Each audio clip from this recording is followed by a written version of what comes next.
Hi மக்களே, வணக்கம். இன்னைக்கு நம்ம ஒரு சூப்பர் ஹாட் டாபிக்கை பத்தி பேச போறோம்.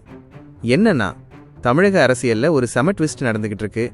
அதிமுகவை ஒன்னு சேர்க்கறதுக்காக சசிகலா அம்மா ஒரு புதிய ரூட்டை பிடிச்சிருக்காங்க. அதுவும் நம்ம எடப்பாடி பழனிசாமி இபிஎஸ் அண்ணாச்சியோட மகன் மிதுன் மூலமா. என்ன நடந்தது? சட்டமன்ற தேர்தல் நெருங்க அதிமுக தொண்டர்கள் மத்தியில ஒரு கேள்வி ரொம்பவே வலுத்துட்டு வருது. நாம எல்லாம் ஒன்னு சேர்ந்தாதான் ஜெயிக்க முடியும். சசிகலா அம்மாவும் இதேதான் நினைக்கிறாங்க போல. அதனால கட்சி பக்கம் ஒதுங்கி இருந்தவங்க இப்போ மறுபடியும் ஆக்டிவாக ஆரம்பிச்சிருக்காங்க. அதிமுகவோட மூத்த தலைவர்கள் பல பேர்கிட்டையும் பேசி ஒன்னு சேர்றதுக்கான முயற்சிகளை தீவிரமா எடுத்துட்டு வந்திருக்காங்க. ஆனா நம்ம இபிஎஸ் அண்ணாச்சி ஒரு இஞ்சு கூட அசைய மாட்டேன்னு ஒரே பிடிவாதமா இருந்திருக்காரு. அவர்தான் இப்போ கட்சியின் தளபதி. எல்லா அதிகாரமும் அவங்க கையில இருக்கு. சசிகலா உள்ள வந்தா தன்னோட அதிகாரம் குறையலாம்னு அவர் நினைக்கிறதா சொல்லப்படுது. இங்கதான் பெரிய ட்விஸ்டே இருக்கு. இபிஎஸ் அசைந்து கொடுக்காததால சசிகலா அக்கா ஒரு புது ஐடியாவை கண்டுபிடிச்சிருக்காங்க. ஒருத்தரை நேரடியாக அணுக முடியலைன்னா அவங்களுக்கு நெருக்கமானவங்க மூலமா பேசி பார்க்கறது தானே சரியான யுக்தி.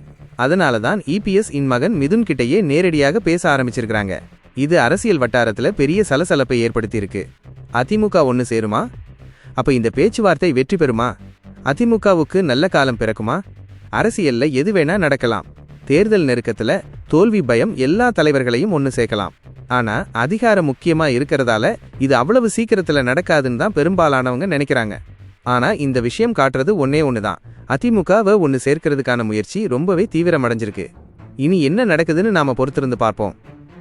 இந்த மாதிரி அரசியல் அப்டேட்ஸ் உங்களுக்கு உடனுக்குடன் தெரியணும்னா நம்ம சேனலை சப்ஸ்கிரைப் பண்ணுங்க. அடுத்த வீடியோல சந்திப்போம்.